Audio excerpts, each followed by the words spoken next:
I don't talk about Tyla because I don't want to bring attention to it because I know what they're doing to her. But when you think about the lyrics of that song, Water, and you think about her core fan base, which are girls between the age of 7 and 17. Why the would that be coming out of 8-year-olds' mouth? And dancing and gyrating and trying to get a bump, bump, bump? Because that's all those kids that are watching her are doing. That's all they're doing. Tyla's rise to fame seemed like a fairy tale. A girl from Johannesburg goes viral on TikTok, lands a Grammy, and suddenly finds herself on the world stage. But what if I told you her story isn't as innocent as it looks? Because according to insiders and some very vocal critics, Tyla's career might have been carefully manufactured, her image manipulated, and her music used for something far darker than just entertainment.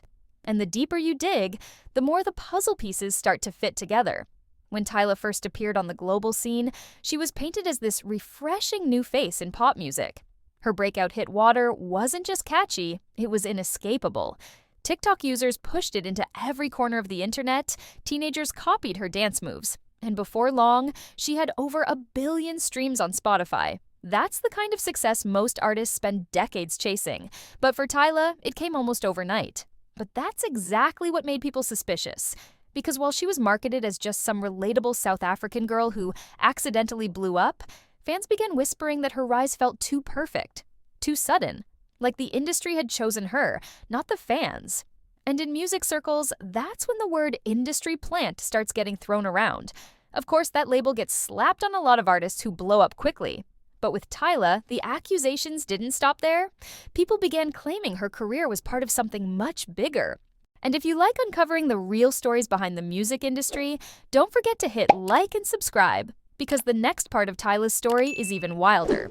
You might remember when Kanye West went on one of his infamous rants about demonic contracts. At the time, people laughed it off, just Kanye being Kanye. But lately, those words are coming back with eerie accuracy. Jaguar Wright, a former industry insider known for spilling raw and often controversial truths, has claimed Tyla was signed into a contract with wild clauses that forced her to promote explicit content, even if her core fanbase was made up of children. But when you think about the lyrics of that song, Water, and you think about her core fan base, which are girls between the age of 7 and 17. And you blow my mind and set off my whole body, make me sweat, make me hotter, make me lose my breath, make me water. Why the would that be coming out of 8-year-olds' mouth? And dancing and gyrating and trying to get a bump, bump, bump? Think about it. Tyla's youthful, playful look paired with suggestive lyrics creates a dangerous contradiction. On the surface, it looks like harmless pop. But dig deeper, and it starts to feel like something calculated. If these rumors are true, Tyla might not just be an artist, she might be a pawn in a much larger game. And the proof, according to critics, is already showing in her career trajectory. After the global success of Water, you'd expect Tyla's debut EP to do big numbers. But when We Want to Party dropped, it barely moved 3.7K sales in the first week. To put that in perspective, that's a shocking flop for someone with her level of exposure. Fans didn't hold back. Social media dragged her for filth, calling her disconnected from Black American audiences and accusing her of being overhyped. Some even went as far as saying she should just go back to South Africa.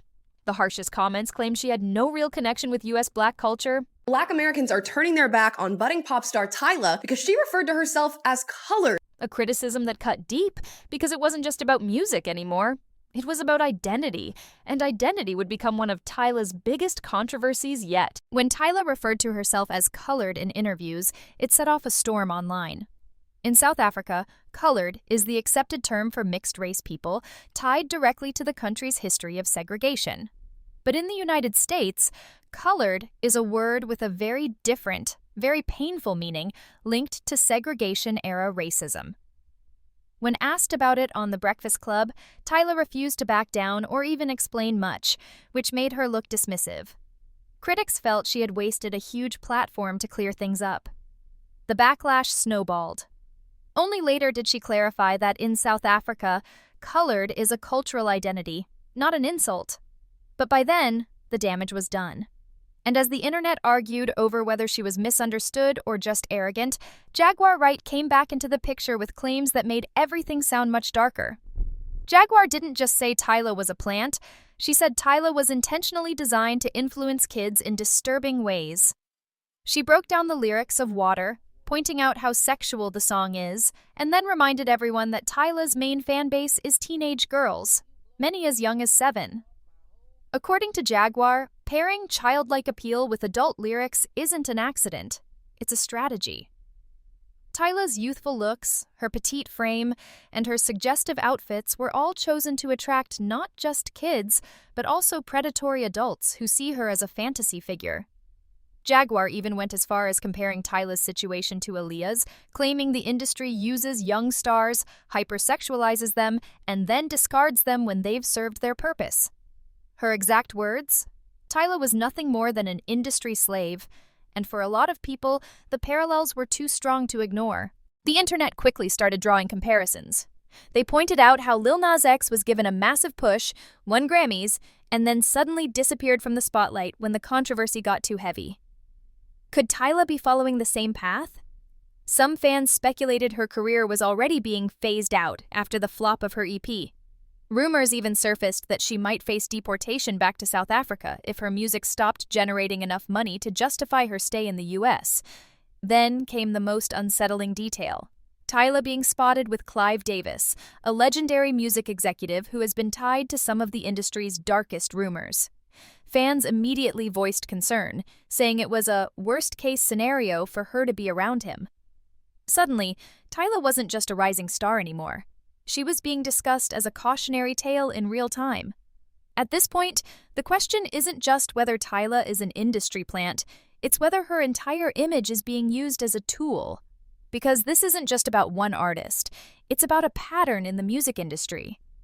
Young stars are packaged to look relatable, given massive platforms, and then hypersexualized in ways that appeal to both kids and adults. They're given contracts that leave them little control, and when the backlash hits or the money slows down, the industry moves on to the next phase. For Tyla, the signs are all there. The sudden rise, the uncomfortable controversies, the questionable lyrics, and now the whispers of her being discarded as quickly as she was elevated. So here's the question. Is Tyla just a misunderstood young artist navigating cultural clashes and unfair backlash? Or is she really part of something much darker? A music industry machine that's been accused of exploiting stars for decades? The truth might never be fully confirmed. But one thing's for sure. Tyla's career is now at a crossroads. She can either fight against these narratives or let the industry decide her fate for her. What do you think?